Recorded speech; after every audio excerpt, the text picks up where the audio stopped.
tentang suhu dan kalor. Nah, yang pertama saya akan menjelaskan pengertian suhu. Suhu adalah menyatakan tinggi rendahnya suhu yang memerlukan titik acuan dan patokan, atau sebagai ukuran atau derajat panas dinginnya suatu benda atau sistem. Nah, alat ukur untuk mengukur suhu yaitu termometer. Termometer berasal dari bahasa Yunani yaitu thermos, yang berarti panas, dan meter berarti pengukur atau pembanding. Nah, derajat termometer dibagi menjadi beberapa jenis. Yang pertama ada termometer Celcius, termometer Fahrenheit, termometer Reaumur, dan termometer Kelvin. Di dalam termometer ini terdapat titik didih dan titik beku.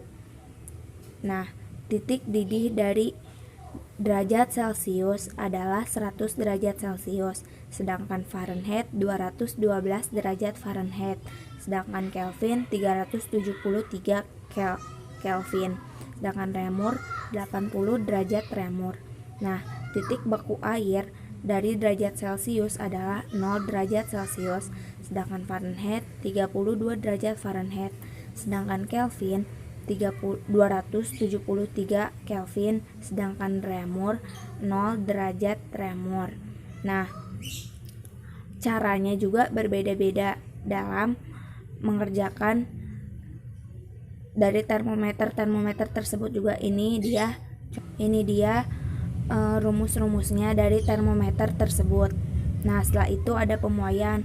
Pemuaian itu adalah perubahan suatu benda yang bisa menjadi bertambah panjang, lebar, luas, atau berubah volumenya karena terkena panas. Nah, pemuaian juga dibagi menjadi 3 jenis. Ada pemuaian zat padat, pemuaian zat cair, dan pemuaian gas. Nah, tapi di sini saya cuma bakal ngejelasin pemuaian zat padat. Nah, pemuaian zat padat dibagi menjadi 3. Yang pertama ada muai panjang, yang kedua ada muai luas, dan yang ketiga ada muai volume. Nah, yang pertama muai panjang. Muai panjang memiliki rumus delta L atau perubahan panjang sama dengan A koefisien muai panjang, L0 panjang mula-mula, dan delta T perubahan suhu. Nah, ini dia rumusnya.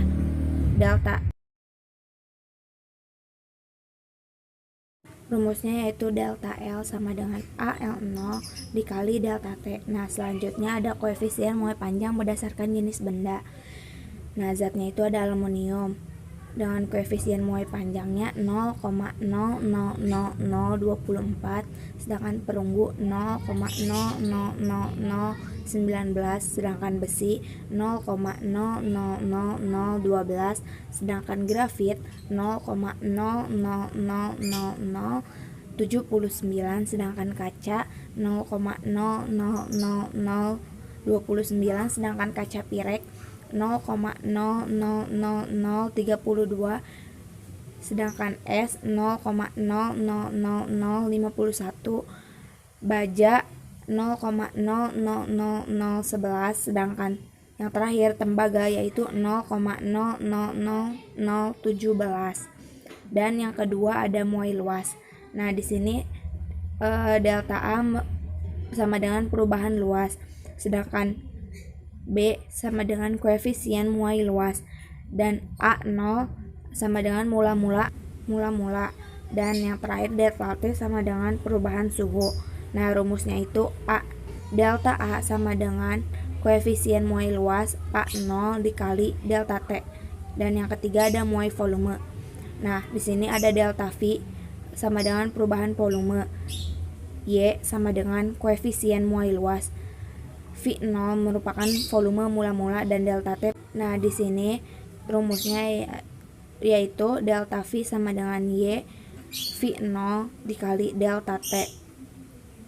Nah, di sini selanjutnya saya akan menjelaskan tentang kalor. Nah, kalor itu apa sih? Kalor itu suatu bentuk energi yang berpindah dari benda yang suhunya tinggi ke suhunya rendah jika keduanya bersentuhan. Nah, kalor itu memiliki satuan joule. Nah, 1 joule itu sama dengan 0,24 kalori, sedangkan 1 kalori sama dengan 4,186 joule. Kalor juga mempunyai rumus Q sama dengan M dikali C dikali delta T. Nah, penjabaran dari Q sama dengan banyaknya kalor yang diterima atau dilepas. Satuannya joule, kalori. Sedangkan M benda, satuannya kilogram per gram. Sedangkan C sama dengan kalor jenis benda dengan satuannya joule per kilogram derajat Celcius. Sedangkan delta T sama dengan perubahan suhu dengan satuannya K atau derajat Celcius.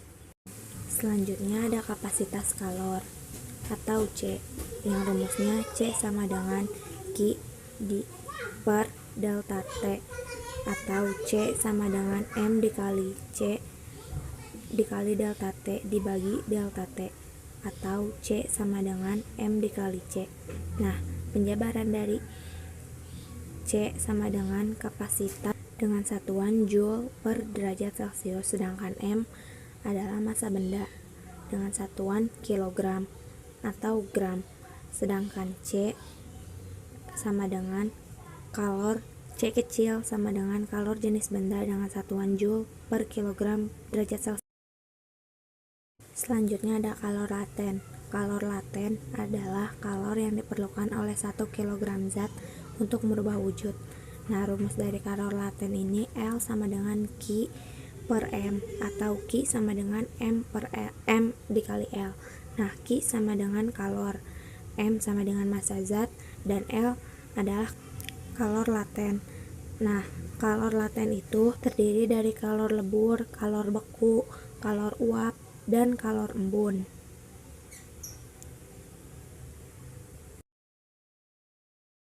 Selanjutnya asas Black. Asas Black menyatakan bahwa dalam sistem tertutup terisolasi, kalor yang dilepaskan oleh benda bersuhu tinggi sama dengan kalor yang diserap oleh benda bersuhu rendah. Nah, di gambar tersebut adalah benda A melepaskan kalor dan benda B menyerap kalor. Nah, jadi rumusnya Q dilepas sama dengan Q diterima. Sedangkan gambar yang kedua ada suhu terakhir atau T2.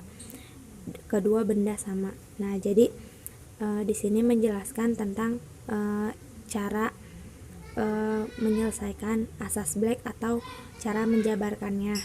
Ini dia gambarnya. Sedangkan ini rumus dari asas Black. Nah, rumusnya itu Q diterima sama dengan Q dilepas, seperti sama kayak tadi. Nah, terus M1 C1 dikali delta T sama dengan M2 C2 dikali delta T. Nah, selanjutnya M1 C1 buka kurung TA dikurang T1 sama dengan M2 C2 buka kurung T2 dikurang TA. Nah, itu dia penjabaran rumusnya. Sekian dari saya. Mohon maaf bila banyak kesalahan kata. Terima kasih. Wassalamualaikum warahmatullahi wabarakatuh.